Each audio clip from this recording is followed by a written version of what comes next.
We love you so much. We love you so much. We're so grateful.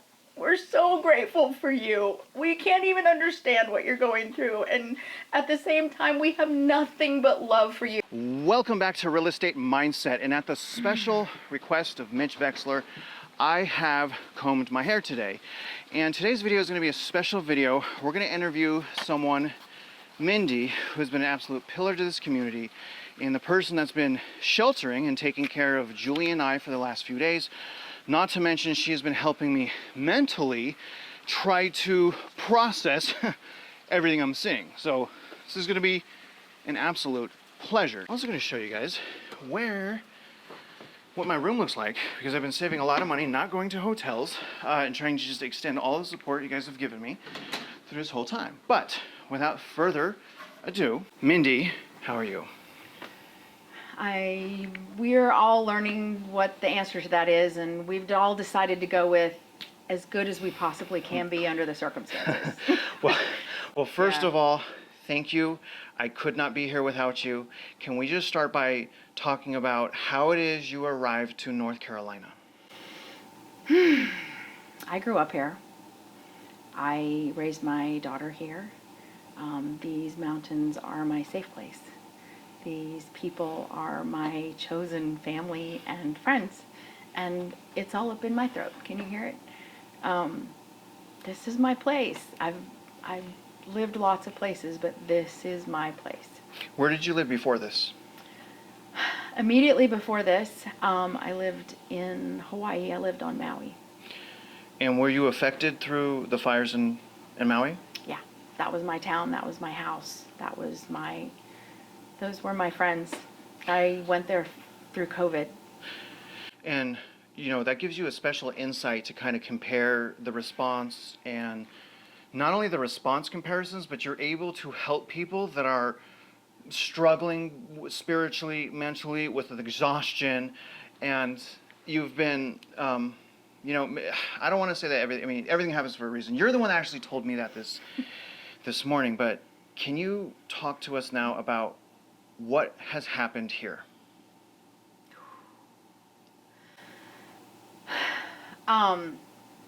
This place has been, you all have seen it. It's just been absolutely devastated. And I'm currently staying in Florida at the moment, normally, and this hurricane came through my yard at a Category 4. And on the 4th day, we got power back, and we were in the truck headed up here with supplies. Because I couldn't stay down there while my people were struggling.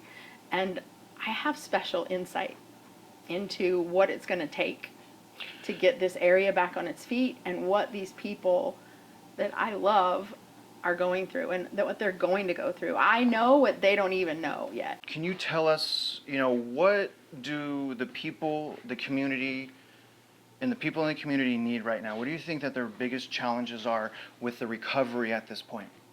There's so many answers to that. And, you know, everybody's needs are individual, but what this area really needs is for people to understand that it's not over. It's not going to be over for a really long time. And even when it's over, it'll just be the new normal. It'll just be different. And the people that are here, once you've gone through something like this, it changes you. And in lots of ways that are great. In some ways that you really have to process for a long time. But I think a big piece of what's going on here is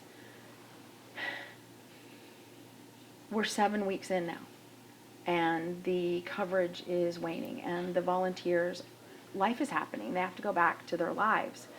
But there's still so much to do. And not to say that people aren't showing up, because, oh my God, people are showing up. But it's actually, you know, for me, in my own experience, there's 3 stages, maybe 4. But the first one is find them, save them. The second stage is stabilize them in a place that is temporary but sustainable for a while. The next stage is help them rebuild their lives, refluff their nests, reintegrate into their new normal. And then the 4th stage is actually where I'm standing now, which is process all that and take what you've learned and help other people. Well, you were you were helping me process some stuff that I was going, and I want to talk about some of the good things that have come. I know that I think this is, I'm not sure, I think this is my 5th day here, and it's been very difficult. I was telling you yesterday that we were around the SAR team and the members from out of state, and no one was on their cell phone. It felt like when I was a little child again back at the playground. There was no racism, no hate. It was just people loving people. Do you think the division and the hate and even some of the racism, we're not talking about the bad actors, but do you think that the division and the arguing and all of that is a product of the media and the product of our society? Because it surely seems like that, Mindy, because everyone here that showed up, the real heroes, not the ones that are staying at home, whining and beating people up, and we'll get into that, the love, everyone has the love. So that's one thing good that I got is, and also I recognize who the real heroes are. You would never expect them. They're the people that are working at the gas stations. They're people working at, the hardware stores, wherever. It's not the people with their Corvettes and their Mercedes that have everything together. Those people are at home in Asheville saying that nothing is happening right now.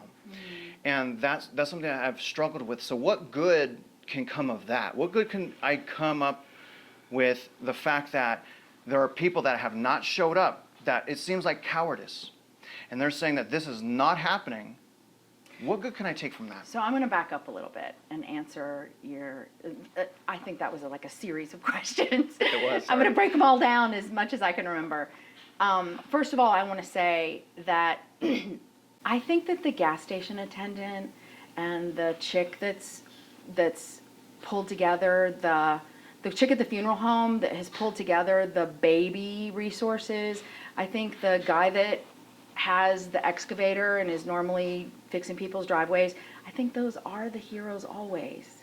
I think we just lose perspective.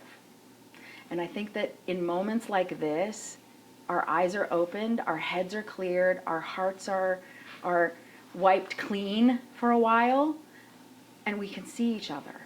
And I think that we forget how connected we really are, but it's in a situation like this that it really comes to light, and people show up. People show up with their hearts, they show up with their ovens, they show up with bowls of food, they show up with dollars for gas, they show up with their equipment, they show up with their shovels, they show up with their hugs. And those are the heroes. It's the media and what we're normally shown that distracts us from all of that. Those people don't live in most of our lives anyway, those heroes, right? That's not our reality. Our reality is the person that let us in traffic when things are crazy and you've really got to get to work, and the cashier that said, "Don't worry about it. I'm going to cover you for those 37 cents." Or, we just show up for each other often, but in this experience, we really show up. So the highlight is on who we actually are, and the programming and the division story reduces, because I don't care what you think. I don't care what you believe. I don't care what church you go to. I don't give a rat's who you voted for. I don't even care what you do in your bedroom, because you're a grown adult. I don't care. I just want to know, what do you need? What do you need? That's what we're going to talk about. That's what we're going to tackle, and that's what we're going to do together. Speaking of needs, so when I was on with the SAR team yesterday, and we were on a recovery mission, and we were on that's right, we were on it's a real kitchen. We were on a recovery mission, and the dogs hit the scent, double barked, multiple indications that there was someone there, but there was probably a 60-foot wide debris pile. It probably went 25 feet high, and I'm in there, everyone's in there, going inch by inch, looking for a thumb, a toe, a body part, because a piece of someone, because that's where the recovery is at right now. And I couldn't help but think that, and I could have been, they could have been 20 feet deep. We don't know. And I kept thinking that the true need here is we need some type of government resource or some type of technology so that these people, we can fly over the debris fields, you do the radar, if there's someone there, we put the effort there, but that's not happening. So can you talk about the response from FEMA and whether or not they should even exist? Well, I think FEMA's a great idea, and I think FEMA is probably filled with people that do actually care. I think the system itself is tragically flawed and completely messed up, and I will hesitate to really put my own speculation into why that is, okay? But I really truly don't believe that for the most part it's the people that are answering the phone or the people that are at these tables. I think they actually probably do have their hearts in the right place, but they have to work under the structure that they have, right? And I think that the structure that they have is all up. My experience with FEMA, I've had several experiences with it now, actually, being in Florida, being here, being in Maui. They never actually are able to do what they're designed to do. That's really sad. I mean, we all pay for it. That's how it should work. It's not how it's working. But what I will say is on Maui, they did show up in significantly better ways than they're showing up here. And that was one town. This is literally hundreds of towns where people are desperately struggling, and it's not happening, and it's wrong. It's absolutely wrong. Now, I've noticed that there are like some areas in Asheville, although still very devastated, that have what appears to be more support, more attention, more eyes. But then I go to places like Little Germany, I go to places like deep into Chimney Rock, even to Bat Cave, and there is literally nobody there whatsoever. The locals are there. No, They're there in droves. Right.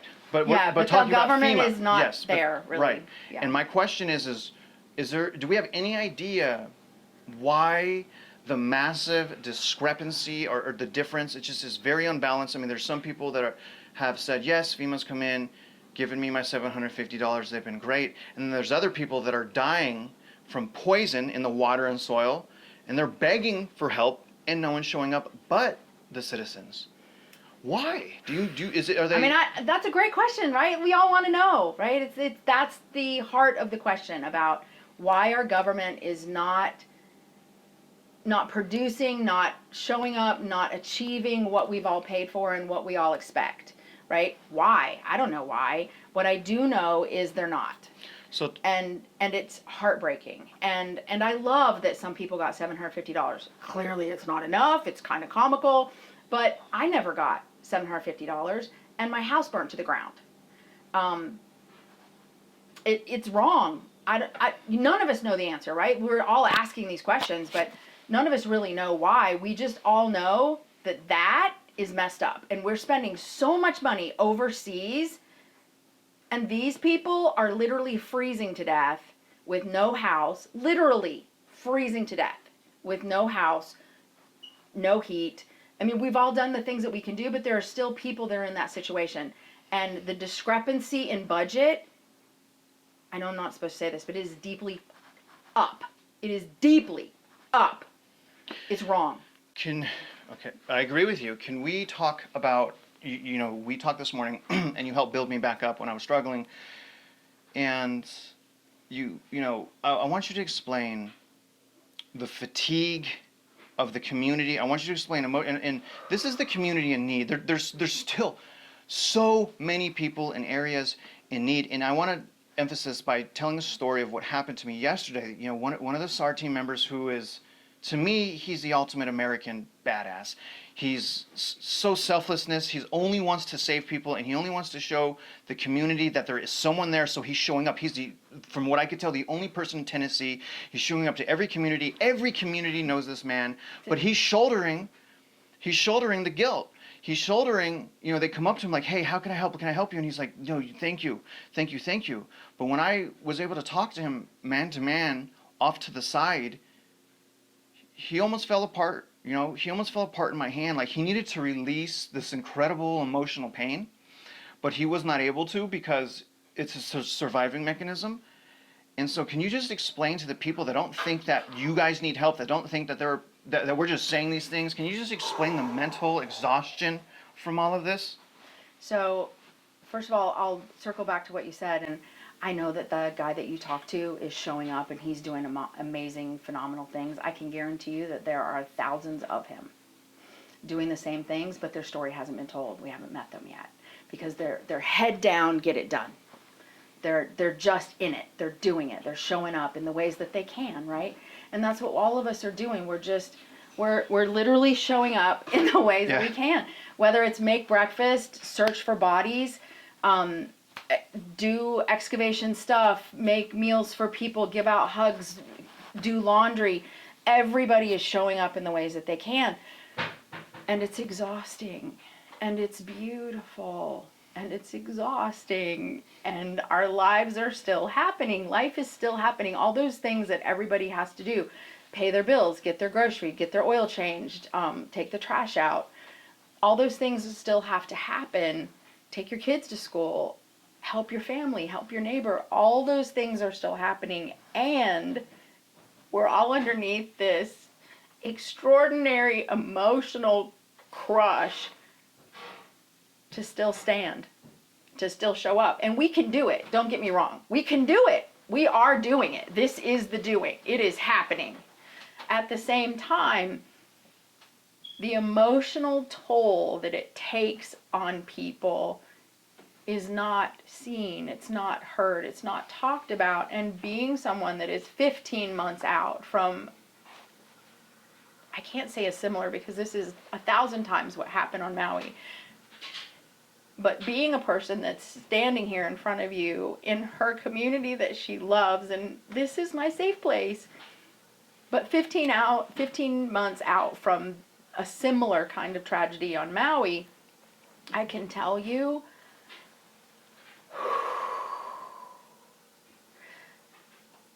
we're all walking around in emotional shock and we don't know it. You know, the story that we tell ourselves is that we're not, because we think of shock as the medical shock, which is your organs are shutting down and you're in freeze, right?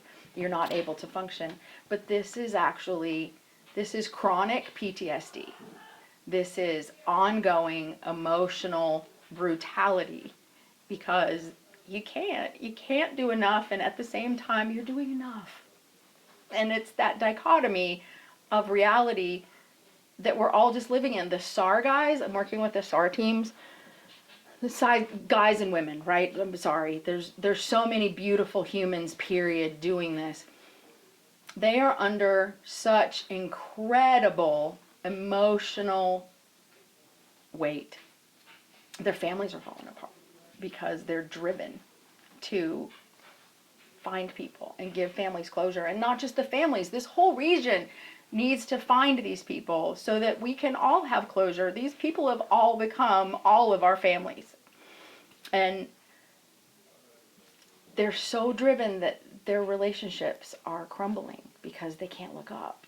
And that's just emotional stuff, right? But we're all also human, and it's so, none of it, no, thank God nobody came to this experience with the tools to do this properly, because none of us have had that experience. Hallelujah. At the same time, you learn it while you go. You really do. And it's brutal. It's brutal and beautiful because people are just figuring it out as they go. And it's messy. Speaking of messy and beautiful and brutal, can you just real quick, can we, now I want to get into Maui and I want to get into the communities and things, but can you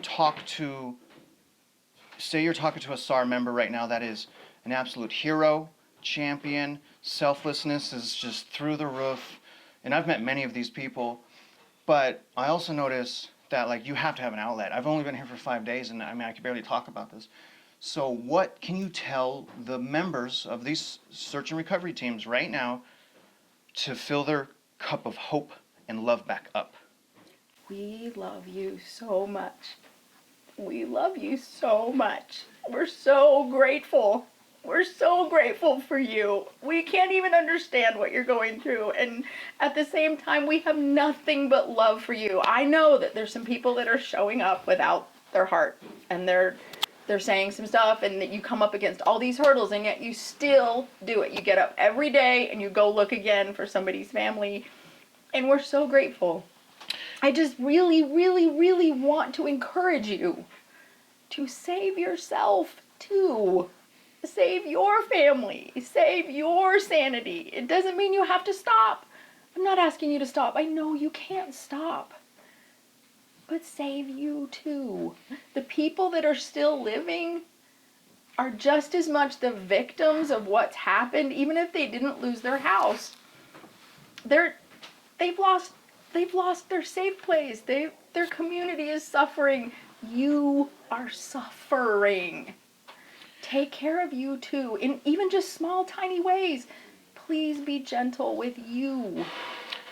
You know, I think, and thank you for being so vulnerable. I think they're on a mission. They are, and I love that about them. And I want the viewers to understand what these guys are going through, and why, you know, it's so difficult, and why I've only wanted to been around these people because they're so solid to me. But explain to the viewers why they're pushing them so hard. Explain to the viewers that they are some communities, not all, we get it, not all, but some communities, literally, they are the only lifeline to recovery. Yeah. Can you explain how important they are as well? Well, they're showing up in all these places that don't have support, right? They're showing up at people's doorsteps. They're showing up at all these broken bridges, and they're showing up in all these places that you can't get to.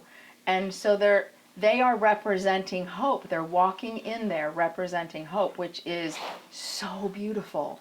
And at the same time, these are not mental health professionals. These are get her done, dig it up, find the thumb. That's what their skill set is. They're also showing up with their hearts, but they're tired. And they don't have fantastic emotional tools and mental coping mechanisms. They're using what they have, and they're doing a beautiful job. But when they show up in these places, other people bring their stories to them, which is an honor, and also heavy, which drives them to do what they're doing even more. And hallelujah for the SAR teams. But please recognize that these people are not getting paid, and they're doing this because their hearts are driven to do it. The same reason that somebody else is doing laundry, but it's not as hard emotionally to do people's laundry. It's not as hard to show up with meals. You still hear their stories, and that's an honor, but it's different for the SAR teams. And so pray for this whole area. Pray for everybody that's been affected. Pray for the SAR members, and pray for their families, because their families are deeply struggling also. I got to pull a little bit more on your heartstrings, and you Okay. have no idea how much I appreciate you. But when I first got here and I was driving through Relief into Tennessee. It's a town. Yes. It was a town. Right. It's still partially a town. And I realized that there must have been something like a 400 to 500 foot wide wave that was probably 70 feet high when I first realized that. And then I realized it was in Tennessee. And then the first thing I asked myself is, why did I not know about that? How is this happening? And I looked around, and there's debris piles which have the remains of people in them just sitting there, and this is what I wanted to ask you. A lot of people don't know what's happening. They're like, okay, a hurricane came in, 2 weeks later. There was some water. Everything's fine. But can you compare the destruction of these backwoods mountains, these little towns, these mountains here, and then compare that to Maui, and just so people It's really... 1,000 times. It's 1,000 times. You know, you never want to compare people's suffering, because it's not a competition, right? Losing your house is losing your house. Losing your community is losing your community. But this is on a massive geographical location scale. Lahaina was awful. It was awful. And it was fire. And this was water, but it was 1,000 times bigger. And so and Lahaina was easy to access. I mean, of course, you got to get past the 3,000 miles it takes you to get to the little rock in the middle of the ocean. But these places are remote. Like even if once you get there, you still have your own huge journey to try to reach these little places because the geography has totally changed. We have experienced an enormous geographical shift. That's not what happened in Maui. Things burnt to the ground. It looked like Hiroshima. The geography didn't change. The infrastructure changed. This has happened. The infrastructure's changed. The geography has changed. The access has changed. They're setting power poles with helicopters. One of the local electrical company usually swaps out 100, 120 power poles a year. 2 weeks in, they had reset 1,200 power poles. I can only imagine what they've done now, but they're doing it with helicopters. They're doing it with their hands and their grit, and they're having to fight the environment to do it. It's just on a completely new level of massively bigger than Maui. And again, please don't confuse what I'm saying. What happened on Maui, it was carnage and it should have never happened, and there's a whole story there. But this place, the solutions have to be bigger because the number of people and the amount of places and the amount of towns is bigger. It's massively bigger.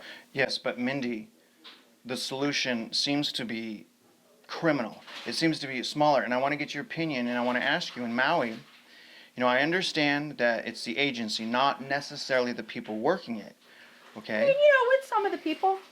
But my We can just say that out loud. But this is my question. I know roads have to be built, there's communities cut off, but there are areas where DOT is coming in and they are building roads on top of bodies.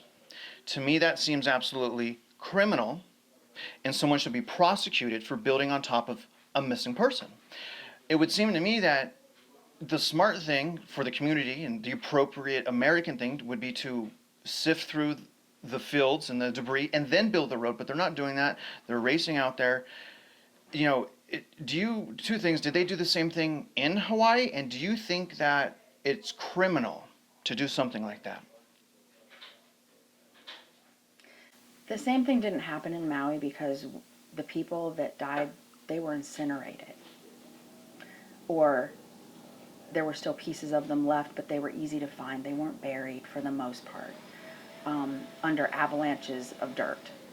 So that was different. There were still lots of things that were done wrong, but it's a different situation. What's happening here could be done better. And what's happening is there's these conflicting priorities, right? Like families and communities want to have these people found, and at the same time there's this big push to get the roads back in. And so if they know that there is potentially bodies right there where they're doing it, they should not be doing it. Period.